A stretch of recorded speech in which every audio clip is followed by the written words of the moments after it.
There are smells that never get out of the skin, right? The smell of ceresis of that house, mixed with the sunscreen, and he. To this day, when I close my eyes, I feel the warmth of the sun of that holiday and the shiver that traveled my neck. Every time it came close, I'm talking about my nephew. Yeah, I know. You can judge me. In fact, I want you to judge, that you feel the knot in the stomach I felt. Because what happened in that isolated beach house was the most delicious and overwhelming error of my life. He was no longer the boy I saw growing up. It was a man, and he planned every detail. The choice of the house, far from everything and everyone, the excuse of tranquility. Today I see that the tranquility he wanted was another. It was ours. He didn't attack me. It wasn't gross. It was worse. It was slow, calculated, a torture. He surrounded me with gestures, looks, with words spoken in the perfect volume for me to hear. He studied me, tested my limits one by one, like a patient predator who knows that prey, sooner or later, will surrender. And I surrendered. Are you curious to know where this is going? Then subscribe to the channel now, because you won't want to miss the rest. The idea of the holiday came up as always, at a noisy Sunday lunch full of people. My sister suggested a trip to relax, take the children out of town. Everyone agreed, but the conversation was lost between dessert and coffee. He was the one who, days later, rescued the plan of oblivion. He called me, then to the others, with an energy that seemed purely helpful and lively. He volunteered to find the perfect place. No one questioned. After all, he was the young man in the family, full of willingness and ability to navigate rental sites. He presented the task as a favor, a way to repay the care he always had. He used the word family so many times that any other intention has become invisible to everyone. Less, perhaps, for a part of me that I barely knew. Your choice was accurate. And fast. He sent the link from a spectacular house with infinity pool and private access to the beach. The justification was perfect. A place to truly connect without distractions. The phrase sounded noble, but the image of that isolation caused me a strange first chill. It was a paradise, no doubt, but it seemed a paradise with invisible walls. At that moment, I ignored the sensation. I attributed my discomfort to a silly fantasy, an inappropriate thought of a woman who may feel a little lonely. As soon as I knew it wasn't a fantasy of mine, it was a script, and he was the author. Every step we would take on that holiday had already been meticulously rehearsed in his mind. When we arrived, the house was even more impressive and isolated than in the photos. The dirt path that led to her was already an announcement. We were separating from the world.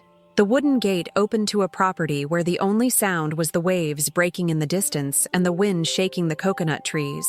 A movie set, perfect for a romance or a crime. While everyone ran inside, choosing rooms and fading bags in a cheerful confusion, he remained on the porch. His eyes were not in the spectacular view of the ocean. They were in me. He observed my reaction to the place, as if seeking approval. When our eyes crossed, he gave a minimal, almost imperceptible smile, as if to say, "I did it for you." The architecture of the house was complicit. Pure windows that transformed anyone into spectator, corners and nooks that offered privacy without anyone having to ask for her. There was a fireplace in the living room, huge sofas, and a gourmet kitchen that invited to interaction. Everything was open, but at the same time, segmented. It was a stage set for accidental meetings and conversations to the ear. I felt a wave of admiration and fear. The beauty of the place was undeniable, but its atmosphere was carried potential. It was a house made to keep secrets, a refuge where the rules of the outside world seemed distant, optional. I took a deep breath, the salty air, trying to convince myself that it was just a house, just a holiday, but my body already knew it wasn't. The first real incident happened in the late afternoon of the first day. I was on the edge of the pool, feeling the sea breeze, with a book I couldn't read. The euphoria of the arrival had downloaded and a comfortable silence settled between us. I felt observed, and when I raised my head, there he was, across the pool, leaning against a column. He didn't look away. That was the difference. In a normal family dynamic, a look meets, smiles, and moves. not his. His gaze remained intense, curious, almost analytical. It lasted a second, 2, 5, enough time for comfort to turn into electrical voltage so that the sound of the waves would disappear, and only the sound of my own pulsation remains in the ears. In that look, there was no affection of a nephew by his aunt. There was an admiration of a man for a woman. He toured my face, my lap, my legs stretched in the sun, and then returned to my eyes. It was not a lewd or disrespectful look. It was something more dangerous. It was a look of recognition, as if he saw something in me that I didn't even admit it myself. I was the one who broke the contact. I diverted my face to the sea, my heart, hammering the ribs. My cheeks burned, and I hoped the sunlight could disguise it. It was a silent moment that no one else witnessed, but it was a statement. It was the initial whistle of his game. From that moment, I knew I wasn't imagining things. The game had started. After the episode of the look, his strategy changed to actions. He began to practice a series of small gestures, all perfectly defensible if they were seen in isolation. These were kinds that, together, formed a siege. He seemed to have a radar for my needs even before I expressed them. It was a disguised seduction of care and chivalry. If I felt in the sun, he would appear with a glass of cold water saying, "You need to moisturize, aunt." The word aunt was the perfect camouflage, the weapon that made everything innocent in the eyes of others. If I took a jacket at night, he would approach to straighten the collar, his fingers brushing my neck by a fraction of a second that lasted for me an eternity. At mealtime time, he always sat facing me. He served me first. I wondered if the food was my liking and kept a constant eye contact over the full and noisy table. For the rest of the family, he was just the attentive nephew. For me, each act was a piece moved on the board that only we both knew. It was a secret language in the crowd. This phase was the most disturbing. The ambiguity went crazy. I couldn't complain. I couldn't accuse him at all. What would I say? What was he too kind? What your care made me nervous. I would be seen as crazy, the ungrateful. He knew that. He used normality as a shield. While under her, we weaved a web of intimacy and desire that held me more and more. The most obvious scenario was also the most effective. On the second day, the sunset was spectacular, painting the sky with shades of orange and purple. My sister suggested that everyone would see from the beach. I, however, decided to stay on the porch of the house, which had a high view and, in my head, safer. I wanted to appreciate beauty, but with a safe distance from it. It was a calculation error. He was left behind, too. He used the excuse that he needed to get something in the kitchen. In a few minutes, he was beside me, silently, backed by the same wooden grid. The rest of the family was just a set of silhouettes distant in the sand. We were alone, but in an open space, which gave me a false sense of security. The beauty of the moment was breathtaking. "It's beautiful, isn't it?" he said, his voice low, almost a whisper not to break the magic of the moment. I just agreed with my head, unable to formulate a complete sentence.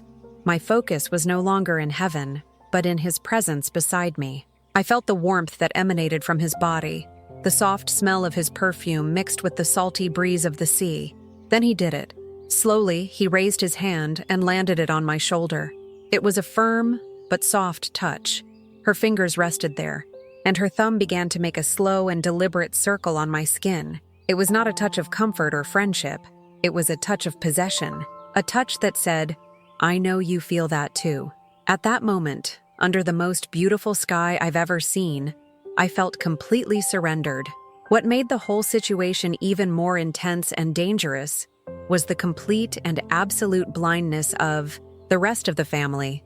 My sister, my brother, in-law, the other nephews, all lived in a parallel universe of joy and relaxation of holiday. They saw a dedicated nephew and a dear aunt, and nothing more. This normality of them was the background that made our secret drama even more vivid. They laughed at his jokes, praised their proactivity to organize the trip, and treated him as the golden boy of the family. Every compliment he received for his attention was like a small stab to me, because only I knew the true nature of that dedication. He moved among them with a disconcerting naturalness, a perfect actor in his role. There were times when I almost wished someone noticed. A look, a gesture, anything that made me feel less crazy, less alone on that island of tension that he had created for both of us. But nothing. They were too busy taking pictures, planning the barbecue the next day, living the holidays they thought they were having. Their innocence was our accomplice. This dynamic created a bubble around us. When he passed the salt on the table and our fingers brushed, the world around was still spinning, oblivious to the electric current that passed between us. This invisibility of our secret made him more real, more powerful. We were alone in the crowd, and this shared loneliness united us in a forbidden and irresistible way. The kitchen has become one of our favorite stages.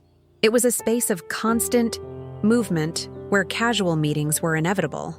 On the morning of the third day, I was preparing a coffee, back to the entrance. I felt his presence before hearing him. It was as if the air behind me got denser, warmer. He entered and stopped, near the refrigerator, creating a subtle block. I needed to get the milk. "Excuse me," I said, the firmer voice than I felt. He did not move immediately. He turned slowly and looked at me, a smile contained on his lips. "Of course, Aunt." He opened the refrigerator door, took the milk, but instead of handing me, he put him to the counter beside me, forcing me to turn and face him. The space was minimal. Our bodies were inches away. I could feel his breath. To pass, I would have to touch him. It was a simple choice: retreat and wait, or advance and accept contact. It was a test, a silent dance where each movement was an answer. My feet looked glued to the floor.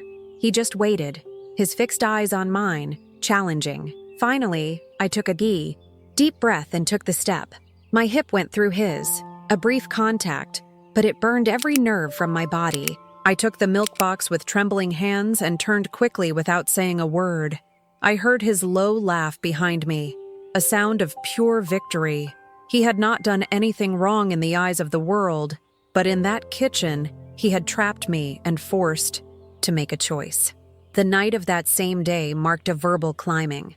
We had made an improvised luau in the pool area, with some lights and ambient music. I had chosen a simple summer dress, but I knew it fell well.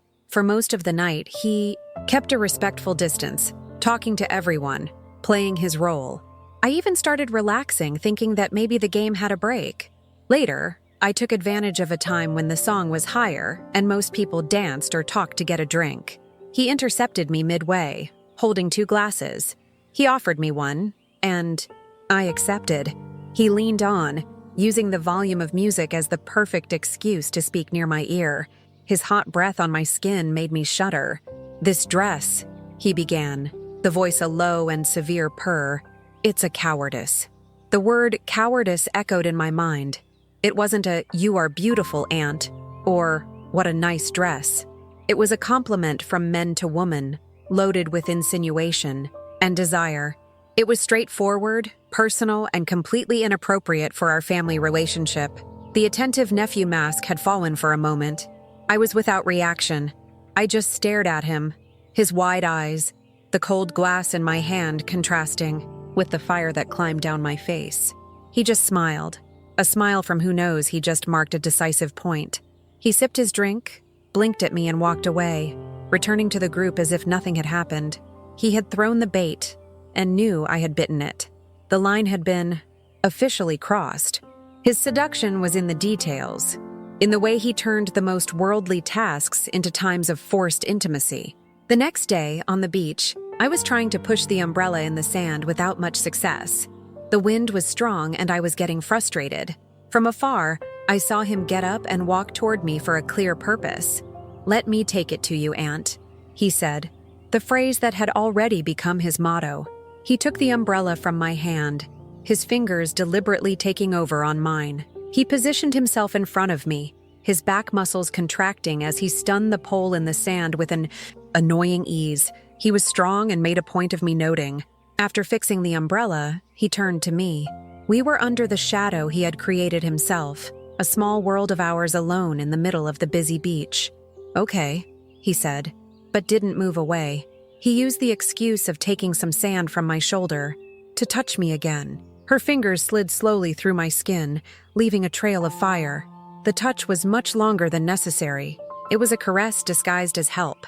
I looked around and saw my sister smiling at us from a distance, clearly thinking, "What a helpful nephew." She didn't see the way he looked at me, the intensity in his eyes that denied the innocence of the gesture.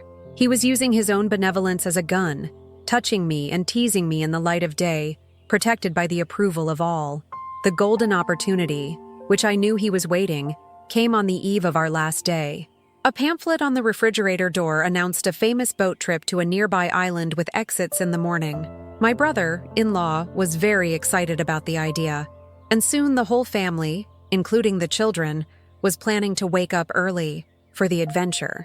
It was then that he, the architect of the whole plan, made his most genius movement. He began to complain about a slight headache and tiredness, saying that perhaps the night before had been too much for him. "I think I'll pass this, guys. I prefer to stay here at the house, rest, to be well for the trip back tomorrow." The performance was impeccable, full of yawning and an expression of slight suffering. Immediately, I felt a cold panic. I knew exactly what that meant. In a self-preservation thrust, I said, "Ah, what a pity. I'm not much in the mood either. I think I'll stay and read a little." The moment the words came out of my mouth, I regretted. The look he thrown to me was pure triumph. I fell into his trap like a beginner. My sister still tried to insist. "Ah, but let's go. It's going to be cool. Are you getting bored alone?" He answered for both of us. "Imagine we enjoy peace. We take care of each other." The phrase, "we took care of each other," was the final sentence. It was decided. The family would go to the boat ride, and we would both be left behind, alone, in that house made for secrets. The sound of the family's van engine by decreasing at a distance was the highest sound I've ever heard. When he finally disappeared, absolute silence took over the house. It was not a peaceful silence. It was a heavy, dense silence, loaded with everything that had not been said in the last days. Each of us was in a different room, but the presence of the other filled each inch of the house. I was in my room with the door closed, pretending to read, but the words in the book were just blonde. My hearing was amplified. I listened to the noise of his feet downstairs, the sound of the coffee maker, the opening of a door. Each noise was a harbinger, a step approaching the inevitable. The hint of hints were over. Now there was no more audience. The house, once a space for family life, now looked like a hunting territory, and I wasn't sure who the hunter was and who was the prey. Or maybe we both were both. I felt vulnerable, exposed, even locked in the room. The excuse of his headache and my reading excuse were so fragile that they became pathetic. We both knew why we were there. Perhaps 30 minutes passed, which looked 3 hours. The air was electric, as before a storm. I knew I couldn't be hidden forever. I would have to go out, drink water, exist in that house. And he would be there, waiting. Silence was not the absence of sound. It was the overwhelming presence of anticipation. I created courage and went down. He was in the room, standing, looking through the huge window he gave to the sea. He didn't turn when he heard my steps.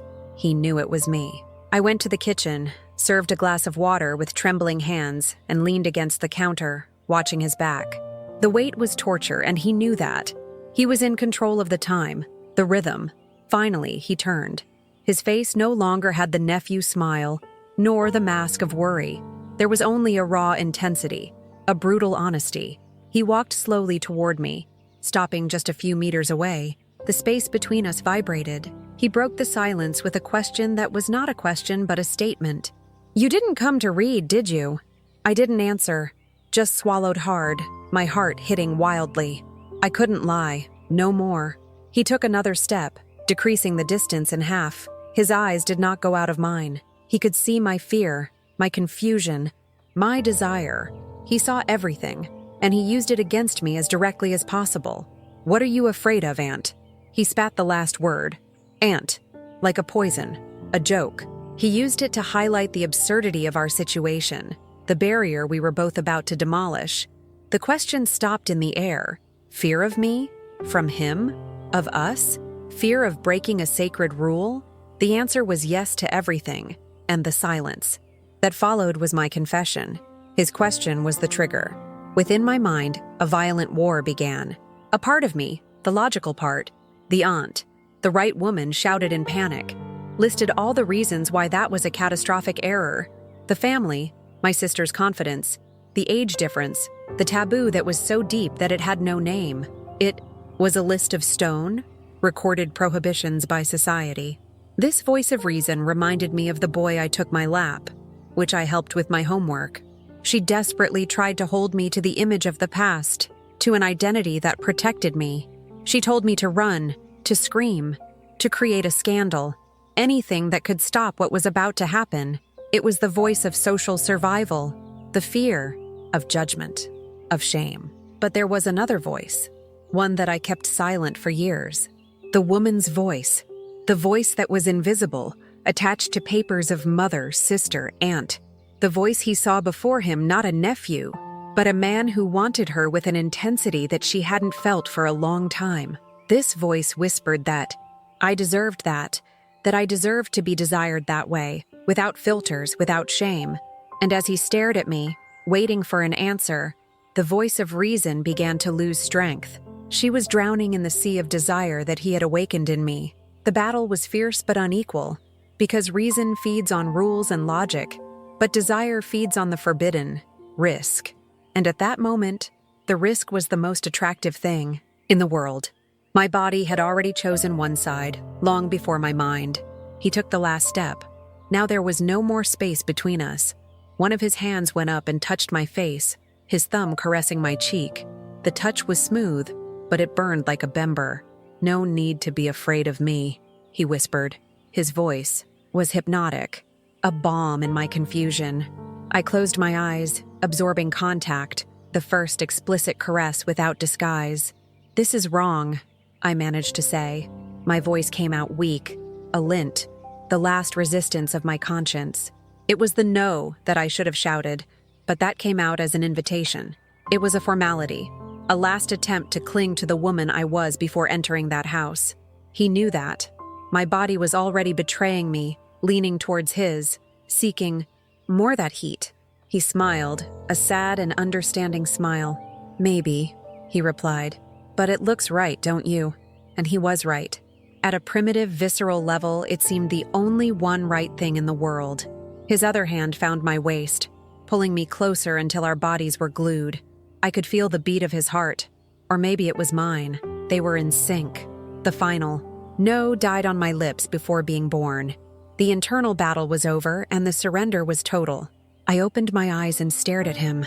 In that look, I gave him all the permission he needed. I gave up fighting the current. I let myself be taken. The last remnant of resistance broke into a sigh, and I knew, with a frightening clarity, that I had crossed the point of no return. He didn't need any more invitation. He leaned over and kissed me. It was not a suit kiss. It was a hungry, desperate kiss, the culmination of restrained tension days and silent games. It was tasteful for coffee, salt, and something dangerously new. It was a kiss I didn't ask for, but took it. And I returned him with the same intensity, with the hunger of a woman who was dying of thirst and found an oasis. His hands walked down my back, my waist, holding me like I could disappear. My hands went to his hair, to his back, pulling it closer, wanting to nullify any space that still existed. Each touch was a rediscovery of the other's body, not as aunt and nephew, but as a man and woman. The word aunt dissolved in the heat of that moment, turned gray. He got me up and sat me on the kitchen counter, the same counter where we had had our silent dance. Now he would put himself between my legs, his body pressed against mine. It was a total delivery position of mutual vulnerability. We broke the kiss for a moment, just to look at each other, the flushed faces, the breathtaking breaths. In his eyes, I saw a reflection of my own overwhelming desire. There were no more words. They were not necessary. Language from there was purely physical, instinctive. Every kiss on the neck, every caress on the skin, was a paragraph of a story we were writing together, a story that could never be read aloud. We exceeded all the limits that once seemed sacred, and we did it with an urgency that is only born of what is deeply forbidden.